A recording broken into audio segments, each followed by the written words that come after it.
Welcome back. This is one of the coolest things I've seen in a while when it comes to cruising or sailing or vacationing. Royal Caribbean has unveiled the world's biggest and largest cruise ship, Icon of the Seas. Get this, it's 365 meters long and can hold 10,000 passengers. I'm not sure you want to, but it has got 10,000 passengers. It departed Miami this past Saturday for the 7-day trip. The vessel will be hitting the Royal Caribbean schedule. The projected strong profits and earnings above Wall Street investor expectations. Q4 revenue rose 28% for RCL. Passenger attendance also increased, but still below 2019 levels.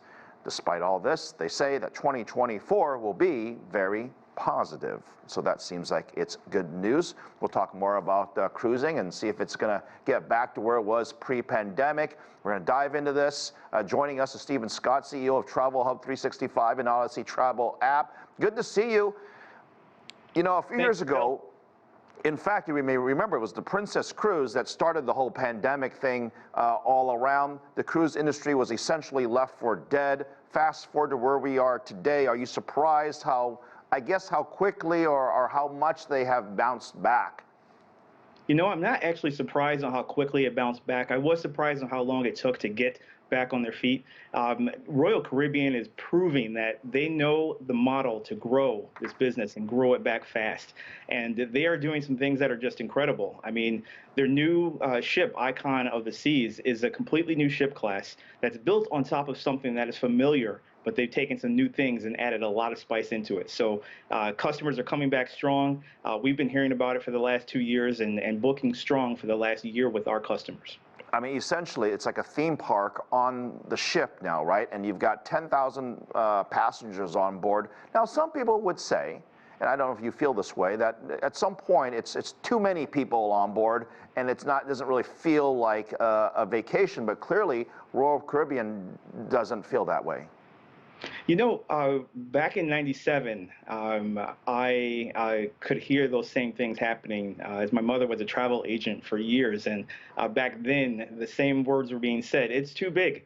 But what you're finding is that technology is allowing the cruise lines, whether they're a small luxury cruise line, an eco-friendly cruise line, or a large cruise line like Royal Caribbean, they're allowing them to do some amazing things to be able to manage the crowd space, manage where people are on board, manage timing, what they're doing. It's not just simply about everyone going to one spot now. Now you have a lot of things to do and multiple different ways to do it. So it's actually exciting to see that they can do it, and I expect them to continue to do more.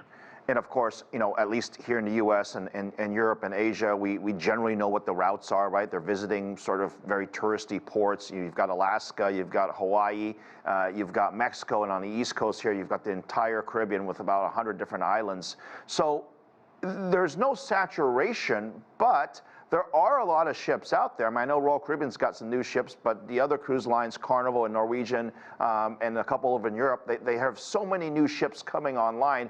Are there going to be enough people and demand to fill all these ships at the price that the cruise lines want?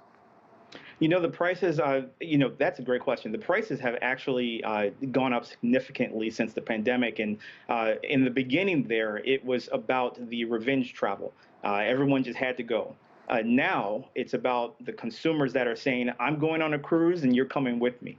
So now you've got a multiplication of people that are taking cruises either for the first time or they're taking cruises with friends and family. And that is what's going to continue to boost the industry, in addition to new cruise lines that have come out, such as Scenic, Virgin Voyages, and also Explorer, that is focused on luxury. So when you have multi-generational type of experiences, multi-different luxury, large ship, small ship type of experiences, you're going to find something for everybody. And that's what is special about the cruise industry. But listening to what you're saying, it's not good news for travelers, because you're saying these high prices are going to remain the same or get even higher. That is correct. And I would expect that we're not going to see a drop in those revenues.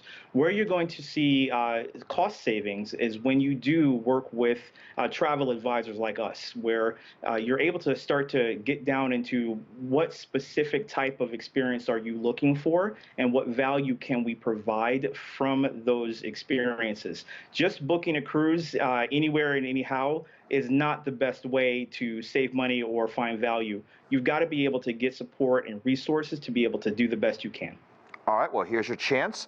Let's say we're planning a trip, a 7-day cruise along the East Coast to some beautiful island. What are your top 3 things that people or customers who are interested in it, what should they be doing?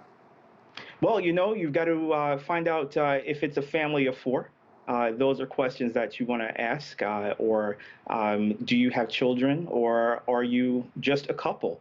If you're a couple or you're just an adult traveling, you've got cruise lines like Virgin Voyages that don't have children on board the ship at all.